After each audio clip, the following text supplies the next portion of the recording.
Part 3 के starting में हमें चोई त्यून को दिखाया जाता है जो अभी भी हॉस्पिटल बेड पर बेहोश पड़ा था। थोड़ी देर बाद उसे होश आता है। वो अपनी आंखें खोलता है और इधर उधर देखता है। उसे अभी भी काफी ज्यादा डिजी फील हो रहा था। वो सोचता है कि मैं कहाँ पर हूँ। वो खड़ा होता है, अपना सर पकड़ता है और बोलता है, अभी कुछ देर पहले तो डार्क था, अंधेरा ही अंधेरा था। तभी सामने से एक आवाज आती है, तुम उठ गए, क्या मैं डॉक्टर को बुलाऊं? उसके सामने कोई पर्सन बैठा था। चोई त्यून के सर में बहुत ज्यादा पेन हो रहा था। वो अपना सर पकड़ता है और सोचता है, क्या कोई यहाँ पर है? और फिर उस पर्सन को बोलता है, सॉरी, क्या तुम मुझे थोड़ा सा पानी दे सकते हो? मुझे बहुत ज्यादा प्यास लगी है। वो पर्सन चोई त्यून को पानी देता है और बोलता है, ओ ओके, ये लो, यहाँ पर पानी है। वो उसे खड़ा होने के लिए थोड़ा सा सपोर्ट देता है और अपने हाथों से उसे पानी पिलाने लगता है। वो पर्सन बोलता है कि थोड़ा आराम से पियो। पानी पीते पीते जैसे ही चोई त्यून का हाथ उस पर्सन के साथ टच होता है, वो सोचता है, इसके हाथ कितने ज्यादा वार्म है, लेकिन ये थोड़ा स्ट्रेंज भी लग रहा है। उस पर्सन का फेस अभी दिखाया नहीं गया था। चोई त्यून उसके हाथों को थोड़ा टाइटली ग्रिप करता है और सोचने लगता है, तो आज हुआ क्या था? ओ हाँ, मैं अपने फ्रेंड का वेट करा था जब बिल्डिंग गिरने वाली थी और वहां पर बहुत ही ज्यादा हड़कंप मच गया था। वहां पर बहुत ज्यादा भीड़ थी।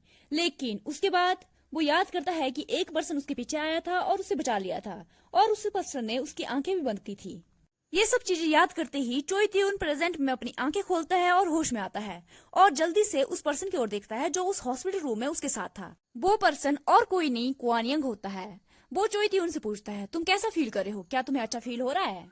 चोई त्यून कुआन यंग को देखकर, जो कि एक सेलिब्रिटी है, एक्टर है, उसको देखकर सोचने लगता है, अनबिलीवेबल, ये भरोसे करने लायक नहीं है। और उसकी ओर हैरानी के साथ देखने लगता है और सोचता है, क्या ये जी कुआन यंग नहीं है? कुआन यंग स्माइल के साथ चोई त्यून की ओर देख रहा था। फिर सीन चेंज होता है और चोई त्यून को हॉस्पिटल ड्रेस में दिखाया जाता है और उसके पीछे कुआन यंग भी होता है। चोई त्यून सोचता है, ये सिचुएशन कैसी है? मैंने अभी अभी अपनी आंखें खोली और मैं इस सिचुएशन में पड़ गया। और सामने मैचिंग टेस्ट रूम की ओर देखता है, जो कि एबिलिटी यूजर हॉस्पिटल सेंटर होता है। वो वहां पर देखता है और सोचता है, मैंने कभी नहीं सोचा था कि मैं यहाँ पर वापिस आऊंगा, और वो भी जी कुआन यंग के साथ, जो कि जिससे मैं सिर्फ और सिर्फ टीवी में ही देख सकता था। और पीछे की ओर जी कुआन यंग की ओर देखने लगता है। फिर चोई त्यून अपने साइड में खड़े डॉक्टर, जो कि ओ यन होता है, उससे नर्वसनेस के साथ पूछता है, क्या कुछ हुआ था जब मैं सो रहा था? ओयन थोड़ी सोच में पड़ जाता है, क्योंकि उसने अभी अभी जी कुआन यंग की सबसे पावरफुल एनर्जी को महसूस किया था और उसने देखा था कि जी कुआन यंग सिर्फ और सिर्फ अपने हाथों से ही थोड़ी सी पावर के साथ बहुत कुछ कर सकता था। ये सब सोचने के बाद डॉक्टर चोई त्यून को बोलता है, उसके बारे में मैं इसके बारे में तुम्हें बाद में एक्सप्लेन करूंगा। ये सब बोलने के बाद चोई त्यून और कुआन यंग को मैचिंग टेस्ट रूम में भेज दिया जाता है, जहां पर उन दोनों की मैचिंग रेट का पता लगाया जाएगा और यहाँ पर पता चलेगा कि चोई त्यून का एज पर जी कुआन यंग है या नहीं। उसके साथ उसकी मैचिंग रेट कहाँ तक, कितनी हद तक मैच करती है। फिर डॉक्टर उनके लिए ये चेकअप स्टार्ट कर देते हैं। चोई त्यून सोचने लगता है, क्या मैं इस समय कोई सपना देख रहा हूँ? बहुत सारे सालों के बाद चोई त्यून का ये फर्स्ट टाइम होता है मैचिंग टेस्ट करवाने का। और जो सबसे बड़ी बात होती है वो ये है कि जिसके साथ वो मैचिंग टेस्ट करवा रहा है वो और कोई नहीं, जी कुआन यंग होता है। चोई त्यून जी कुआन यंग की ओर देखता है और सोचने लगता है, लेकिन मुझे नहीं लगता है कि मैंने कभी सुना है कि जी कुआन यंग एक एस्पर है। इसके बारे में मैंने कभी नहीं सुना है। तभी जी कुआन यंग का ध्यान भी चोई त्यून की ओर जाता है और वे एक बड़ी सी स्माइल चोई त्यून की ओर पास करता है। जी कुआन यंग को स्माइल पास करता देखकर चोई त्यून ब्लश करने लगता है। वो फ्लिंच करता है और उसकी ओर बस देखता रहता है। फिर सामने से तभी डॉक्टर उन्हें आवाज देता है और बोलता है, क्या तुम दोनों रेडी हो मैचिंग टेस्ट रेट के लिए? चोई त्यून हेजिटेट करते हुए और नर्वसनेस के साथ बोलता है, हाँ मैं तैयार हूँ। फिर डॉक्टर बोलता है, तो चलो मैचिंग टेस्ट को स्टार्ट करते हैं। फिर बताया जाता है कि मैचिंग टेस्ट के लिए लगभग 4-5 घंटे लग जाते हैं, जो कि बहुत ही ज्यादा बोरिंग होते हैं। और फिर चोई त्यून सोचने लगता है, और कुछ कुछ केसेस में तो 20 घंटे भी लग जाते हैं मैचिंग टेस्ट कंप्लीट होने के लिए। लेकिन ये सब कुछ बस एक टेरिबल मैटर है एक एक्सीलेंट फिजिकल एबिलिटी एस्पर के लिए। ये सब सोच सोचकर चोई त्यून सोचने लगता है, मुझे लगता है कि मुझे कुछ खाने के लिए मंगा लेना चाहिए। लेकिन इतना सोचते ही मशीन से एक आवाज आती है, 98.2%। चोई त्यून ये सुनकर बहुत ज्यादा स्टार्टल हो जाता है। वो चौंक जाता है और सोचता है, व्हाट, ये क्या हो रहा है? लेकिन वो मैचिंग टेस्ट रेट परसेंटेज वहीं पर नहीं रुकती है, वो बढ़ती जाती है।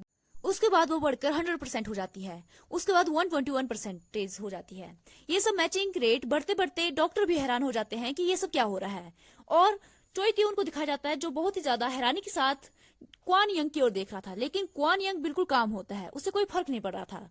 और अभी भी मैचिंग टेस्ट रेट बस बढ़ती जाती है।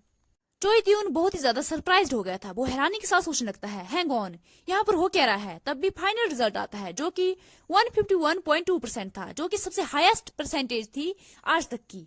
जैसे ही फाइनल रिजल्ट आता है 151% का, सारे के सारे डॉक्टर वहां पर हैरानी के साथ एक दूसरे को देखने लगते हैं। पूरे सेंटर में हड़कंप मच जाता है। सभी लोग एक दूसरे को बोलने लगते हैं, ये कैसे हो सकता है, ये इम्पॉसिबल है, ये मैचिंग रेट 151.2% तक कैसे जा सकती है। चोई त्यून भी यहाँ पर हैरान होता है और सोचने लगता है, क्या इतनी हाईएस्ट मैचिंग रेट पॉसिबल भी है, इतनी हाईएस्ट मैचिंग रेट किसी की जा भी सकती है। और सामने से एक डॉक्टर बोलता है, एक दूसरे से पूछने लगता है, क्या मेजरमेंट बिल्कुल सही हुई है, इसमें कोई गलती तो नहीं निकली है मेजरमेंट में।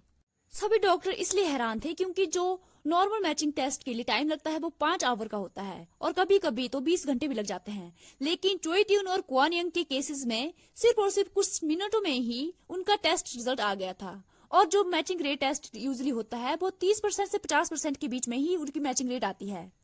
और इस तरह के केसेस में सिंपल सी स्किनशिप के साथ ही एस्पर की एबिलिटी को कुछ एक्सटेंट तक डेवलप किया जा सकता है। लेकिन प्रॉब्लम तब आती है जब मैचिंग टेस्ट रेट 50% से अप होता है।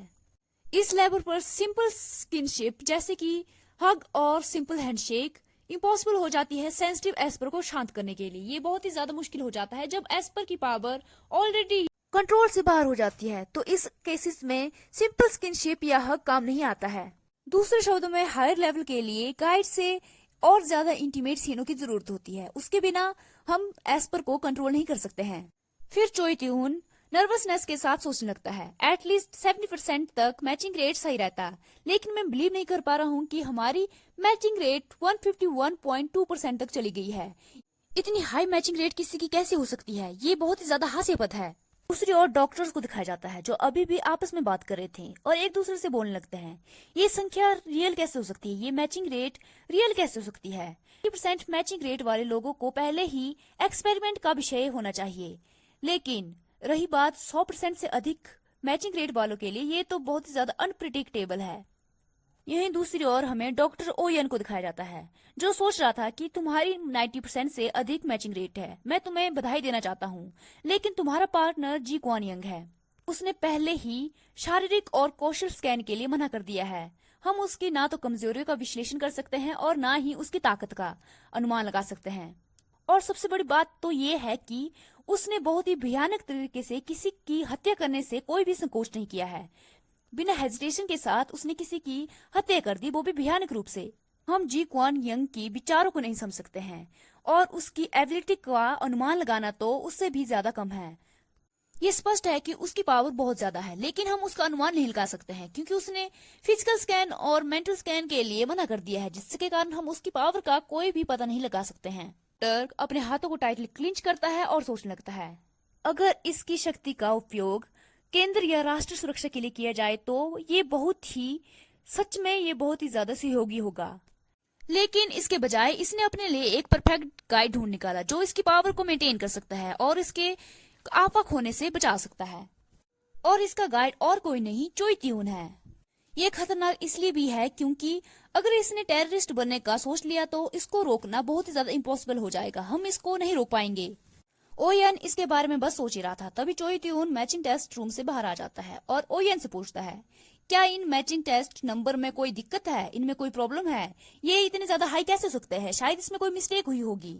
और नर्वसनेस के साथ हंसते हुए बोलता है, ऑकवर्डनेस के साथ, ये जरा भी सेंस नहीं बना रही है, चाहे मैं किसी भी तरह से इसकी ओर देखूं, ये जरा भी सेंस नहीं बना रही है कि हमारी मैचिंग टेस्ट रेट इतनी ज्यादा हाई होगी।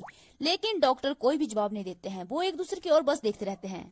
चोई त्यून किसी भी डॉक्टर को जवाब न देते देखकर ऑकवर्डनेस और नर्वसनेस के साथ हंसने लगता है और सोचता है, कोई भी जवाब क्यों नहीं दे रहा है, और फिर अपना मुंह पकड़कर पीछे की ओर मुड़ता है और वो सोचने लगता है, what do I do now, अब मैं क्या करूं, अब क्या मुझे अब एज अ गाइड जीना होगा। लेकिन मैं अपनी न्यू कंपनी में अच्छे से जी रहा था, मैं उससे खुश था। तभी पीछे से क्वान यंग आता है और बोलता है, क्या सब कुछ खत्म हो गया मैचिंग टेस्ट रेट। और चोई त्यून पीछे की ओर क्वान यंग की ओर देखता है और सोचता है, इसके अलावा सबसे बड़ी बात यह है कि मेरा पार्टनर एक मेल एस्पर है, मेल एस्पर। और क्वान यंग को दिखाया जाता है जो चोई त्यून की ओर बस स्माइल करते हुए देख रहा था और बोलता है, ये मेरा फर्स्ट टाइम है जब मैंने मैचिंग टेस्ट के लिए अप्लाई किया है, तो मैं श्योर नहीं हूँ प्रोसेस के बारे में। ये सब सुनने के बाद चोई ट्यून नर्वसनेस के साथ डॉक्टर युएन की ओर देखता है और बोलता है, मिस्टर युएन, मुझे लगता है कि इस नंबर के साथ कोई न कोई प्रॉब्लम है। ऐसा कोई भी केस नहीं रहा है आज तक जहां पर रिजल्ट इतनी जल्दी वापस आ जाए, इतनी जल्दी आ जाए। राइट, मैं सही बोल रहा हूँ ना? फिर तभी क्वान यंग भी प्रिटेंड करते हुए, स्माइल करते हुए डॉक्टर ओयन की ओर देखता है और बोलता है, ये नंबर क्वाइट हाई है, बहुत ज्यादा हाई है। राइट, मैं समझ सकता हूँ। तभी यूएन उसको ऐसा प्रिटेंड करते हुए देखकर सोचने लगता है, इसकी पर्सनैलिटी और ज्यादा डिस्गस्टिंग है जितना कि मैंने सोचा था। क्वान यंग एक बहुत ही ज्यादा पावरफुल एस्पर है, लेकिन वो अपने गाइड चोई ट्यून के सामने एक अच्छा पर्सन, एक मासूम पर्सन होने का प्रिटेंड कर रहा है। फिर चोई ट्यून को दिखाया जाता है जो बहुत ज्यादा नर्वसनेस के साथ, सैड फेस के साथ सोच रहा था। भले ही क्वान यंग का ये फर्स्ट टेस्ट है, लेकिन ये जरा भी सरप्राइज नहीं लग रहा है। इसके बाद क्वान यंग चोई ट्यून की ओर देखता है और बोलता है, come to think of it, सोचा जाए तो ये शायद अफिलिएशन है। ये सुनकर चोई ट्यून सरप्राइज हो जाता है और चौंकते हुए क्वान यंग की ओर देखता है और बोलता है, एक्सक्यूज मी, तुम्हारा इसके साथ क्या मतलब है? तभी डॉक्टर ओयन को दिखाया जाता है जो फ्रस्ट्रेशन के कारण अपना सर पकड़ता है और बोलता है, ये बहुत ही ज्यादा अनोइंग है। चोई ट्यून ऑकवर्डनेस के साथ क्वान यंग की ओर देखने लगता है और सोचता है, इसे इसके बारे में कैसे पता चला? और एक फेक स्माइल के साथ, ऑकवर्डनेस के साथ हंसते हुए क्वान यंग की ओर देखता है और बोलता है, तुम्हारा इसके साथ क्या मतलब है? तभी क्वान यंग भी एक बड़ी सी स्माइल के साथ चोई ट्यून की ओर देखता है और बोलता है, क्या तुम्हें नहीं पता है? और सीरियस होकर बोलता है, मेरी बैक पर भी एक है चोई ट्यून का मार्क, मेरी बैक पर भी एक नाम खुदा हुआ है जो कि चोई ट्यून का है, जो कि तुम्हारा है। इसी के साथ हमारा चैप्टर पार्ट 2-3 यहीं पर एंड हो जाता है। आई होप आप सबके वीडियो अच्छी लगी होगी। If you like, please like, share and comment in this video and don't forget to subscribe this channel. Thank you so much for watching. See you in the next video. Have a nice and great day.